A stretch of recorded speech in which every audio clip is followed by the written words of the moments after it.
রেলগাড়ির কামরায় হঠাৎ দেখা, ভাবিনি সম্ভব হবে কোনোদিন। আগে ওকে বারবার দেখেছি, লাল রঙের শাড়িতে, ডালিম ফুলের মতো রাঙা।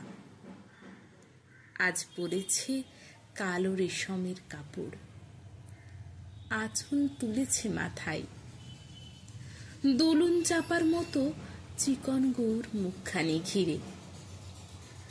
মনে হলো কালো রঙে একটা গভীর দূরত্ব ঘনিয়ে নিয়েছে নিজের চারিদিকে, যে দূরত্ব সর্ষে ক্ষেতের শেষ সীমানায় শাল বনের নীলাঞ্জনে।